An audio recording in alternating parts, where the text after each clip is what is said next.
Hello, this is the award-winning show that brings you everything and anything Nollywood. I am Kogi Shutadi. Glad you can join us. He's an actor, producer, director, and a writer with so many movies to his credit. Please sit back and meet up close and personal. Thomson, Makolo. Thank you. I'll also like to take our time to say a very big thank you for finding time in this tight space to also invite me. Thank you.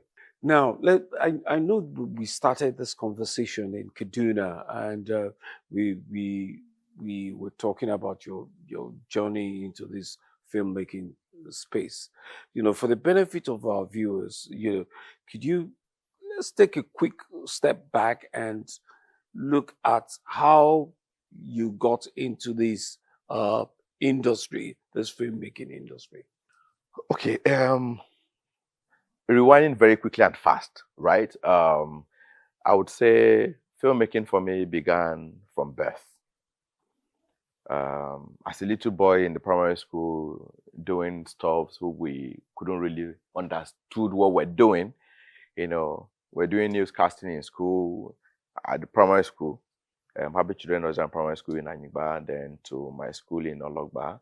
I became a member of the Current Affairs Student Society, where I was largely involved in every activity that has to do with the arts, from drama to debate to newscasting and all of that. And done from school, the waiting time between when you finish from secondary school and waiting for admission, we founded a theater group just to burn our energy and express ourselves. And the interest continued to grow, and comments and compliments from people, you are good, you are good, you are good. So 2004, I left Kogi.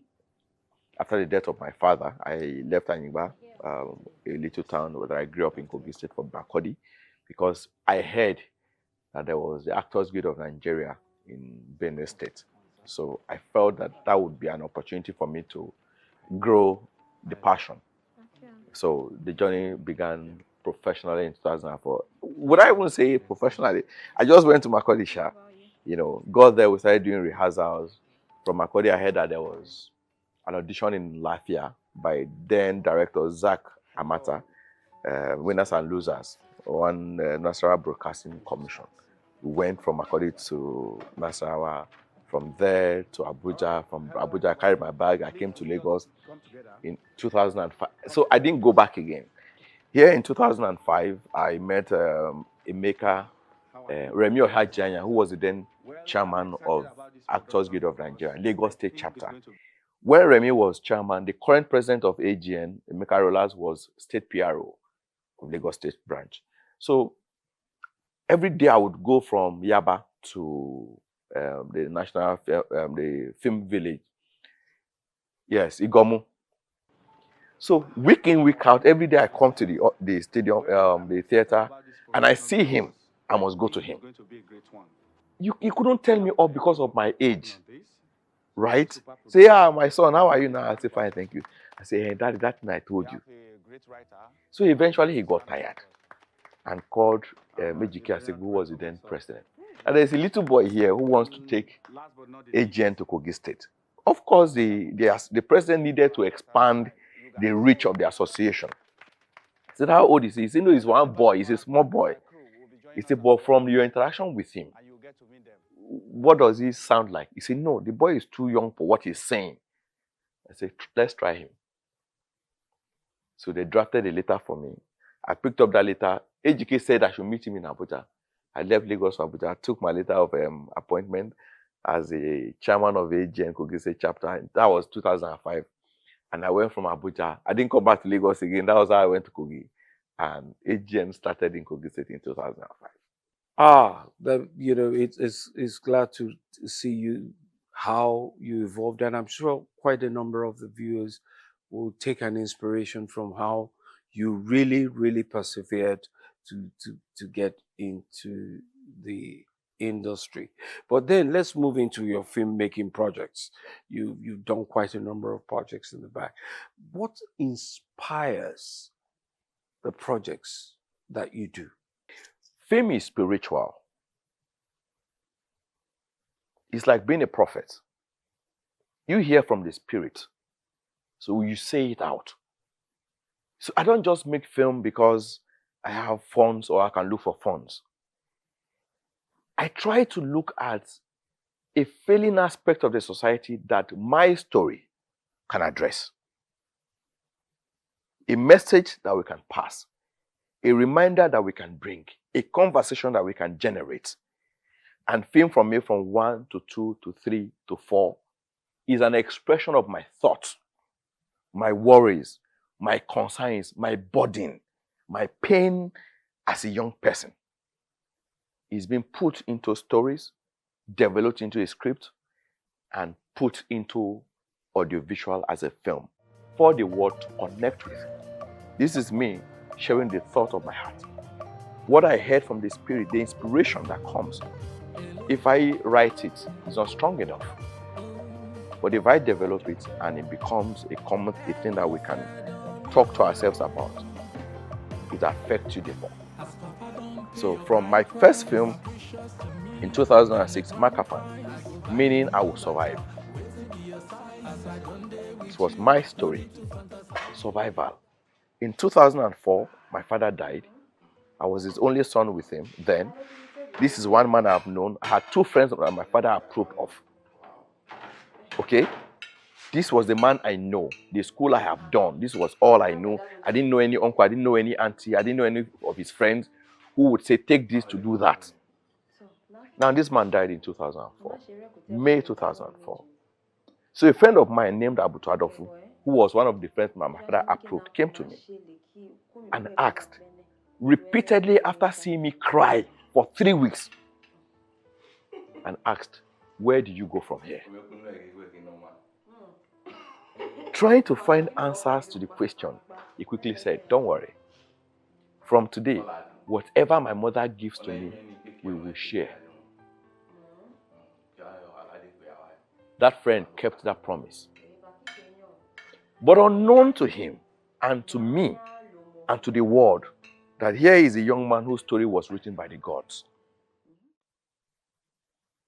So in 2006, how was I able to convince somebody that I can produce a film and the man was going to put a 2 million naira into that film? A village doctor, Dr. Lucky Orungbe of Maragaret Hospital, is a Delta man who came to Kogi to serve and found a reason to stay back. While we're doing the drama in schools, I would call to him with few of my members and tell him, Daddy, we have a program in Ochaja Girls. What he'll give to us is 3,000 naira, 4,000 naira, 5,000 naira. When we go, how was I doing it? I had the mind to carry a photographer from Maniba and charter keke that will take us. We'll bring pictures 3 days after and say, Daddy, this is a program, sir.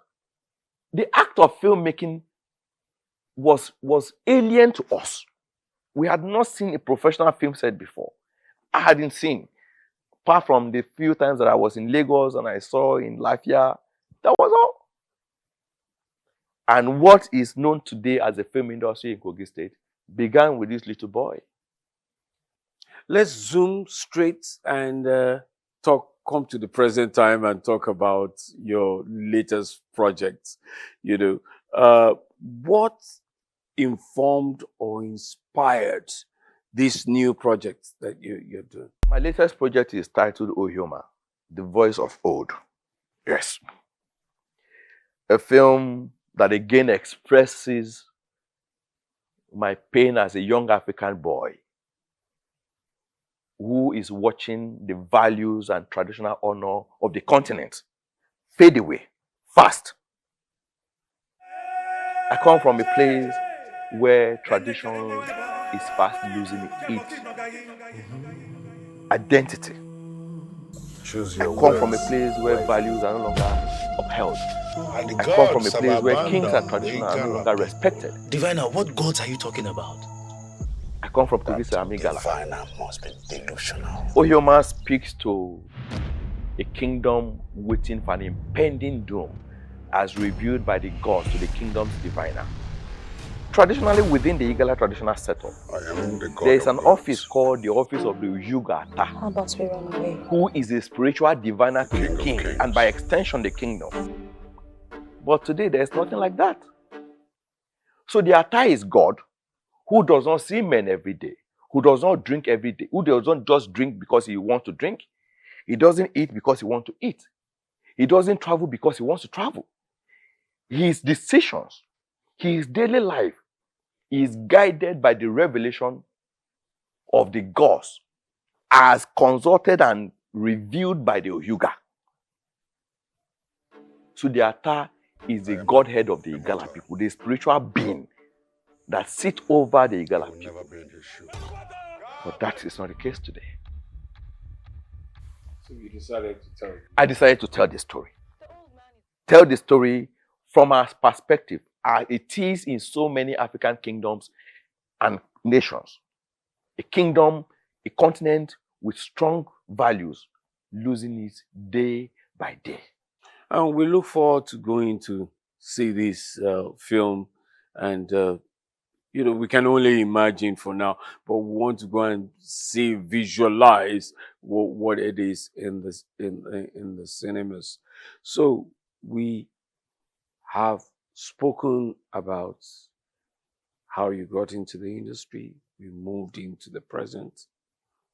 What is the future for Tom? The future for me is, for the 10 films I have done professionally as a filmmaker, put together, will birth one more film. So the 10 years I have had, the 10 jobs I have done, the 20 jobs I have done, the 15 jobs I have done, the next film that I will do should cancel all of that. The future is Africa, come to us. The future is the world, come to us. The future is us using film as a tool to reenact the glory of this continent and restore our values as young and old people. I forgot to tell you that this film is our biggest investment. Oyoma is our biggest investment and export yet from Kogi into the film industry.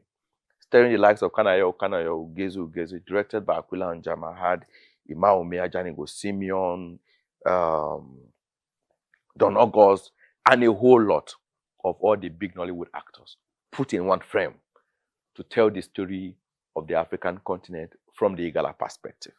So thank you very much. Thank you, sir. For taking time out of your busy schedule to have this conversation with us. Thank you. I'm grateful. Thank you for the opportunity to be here. And thank you for all you do to see that Nollywood continues to evolve and expand. We're not taking it lightly. We're not taking it for granted.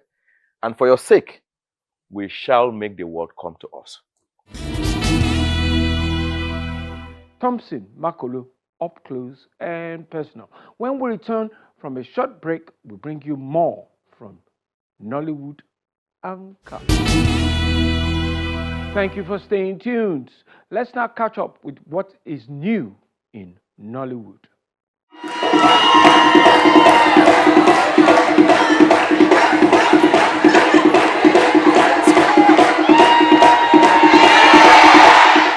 The curtains rise on the latest edition of Tab X as 4 powerful stage plays weave together culture, dance, and drama in a bold theatrical showcase. She will serve her time, and there's nothing you can do about it. Try anything now, and we'll start explaining things. So you think there is nothing I, the tiger of Ayeto, can do?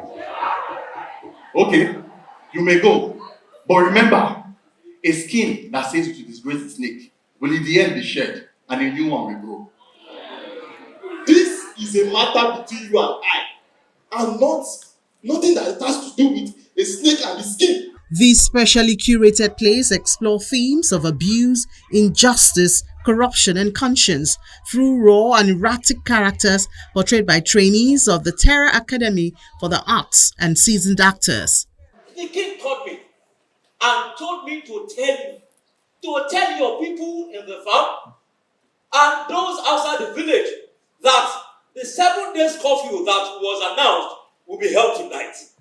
And by that, anybody that is caught outside, especially vegetarians, sacrifice to the gods. I just hope I've spoken well.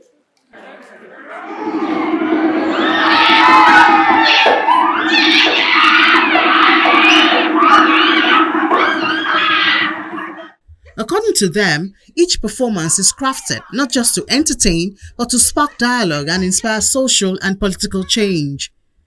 Bunch of useless family. The lessons you can learn from this short play is that as a wife, you should tend to be nice to your mother-in-law, because anything you do against your mother-in-law, it also affects your own family.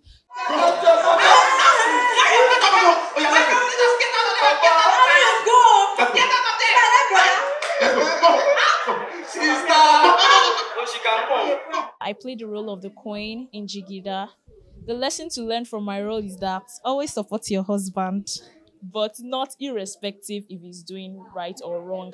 So that was where my role kind of misaligned with what is happening in the society. If you see that someone is doing something wrong, even if you agree with them in public, you should call them out privately. And it just shows how men are chauvinistic. You know, you have to tell her to keep quiet. Will you shut up? Something like that. So don't shout on your wife like that. So yes, but always respect your husband. I played General Basbos in the play Basbos. The play is simply a reflection of a society that tells us that nobody is a monopoly of anything, whether violence or truth or anything. But in everything, you should try and find balance in what you do. So this play is about a general's daughter who is married to a civilian, obviously. But the daughters think that because their father is a general, they can do anything. But here comes the general who believes that even though I'm a general, I still need to be truthful in dealing with issues. It's an offense for any wife in this law to slap the mother-in-law. As my mama was not here, the slap upon her face was an invitation to retaliation. Yes, because you don't think you say any picking way to how go see anyhow. Because do me, I do you. God will go best, man will go best. People say man will go best. I go. Film producer and general manager of Terra Culture, Joseph Umoibom, reflects on the growth and dedication of the student performers leading up to their moment on stage. This year we seem to have some amazing storytellers, stories that they brought to life. You know, I don't know how they thought about it, but they were quite inspiring. And in some cases we laughed, in some cases we felt so emotional, in some cases we had to reflect on life, you know, because of what they brought to life based on the script they wrote. After the students are doing fantastic, the shows were impactful, and they all performed like, don't say whether they do this thing, you know. BAP is doing amazing here. The spirit of excellence shows. You can just tell that these people are learning and they're applying what they have been taught. And I'm generally very excited to be here as an ambassador. I'm proud. The Talpex event, presented by Terra Academy for the Arts and Bolanle Austin Peters production, is a launchpad for emerging voices in Nollywood, giving fresh talents the chance to shine, speak truth, and shape the future of Nigerian theatre. Thank you.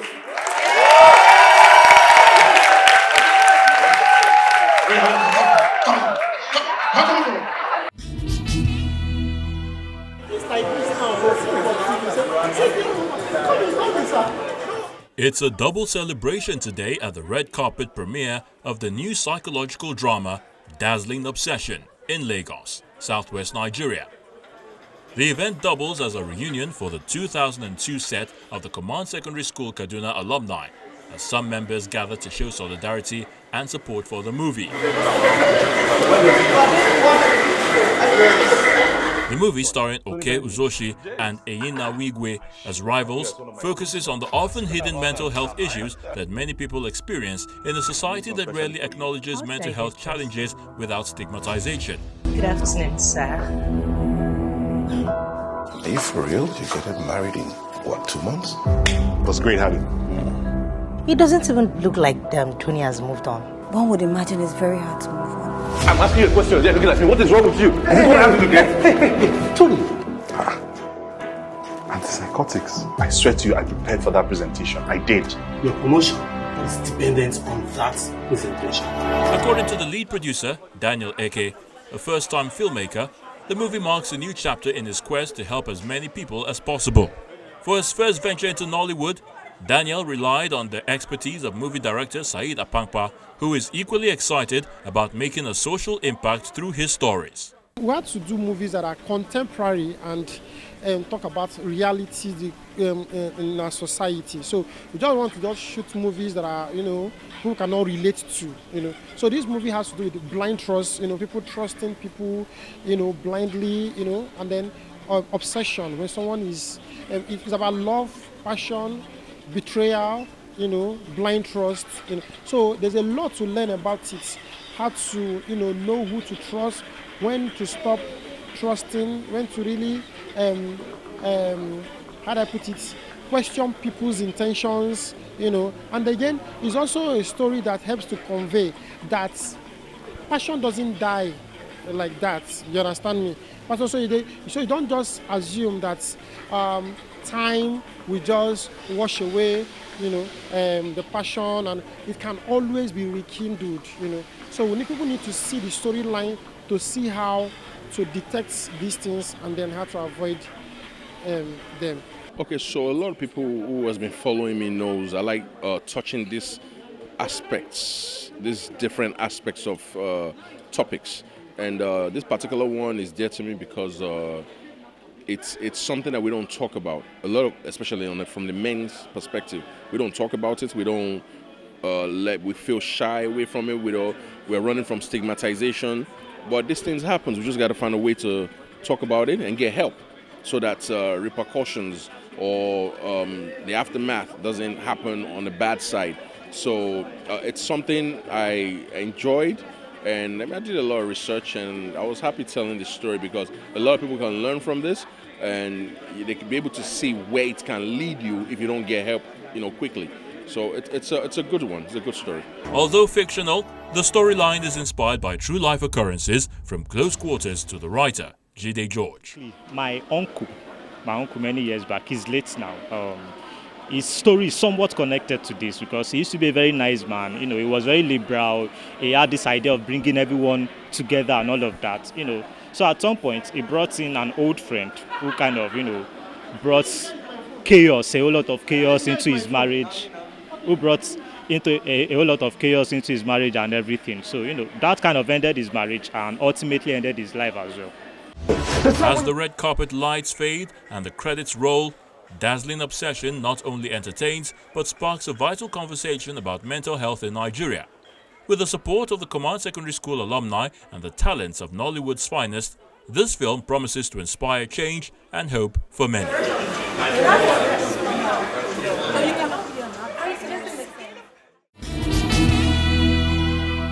And that's it for the show. Trust that we have more for you next time. Until then, I am Kogi Shutadi asking you to aim high, shoot for the moon. If you miss, you'll probably end up with a star.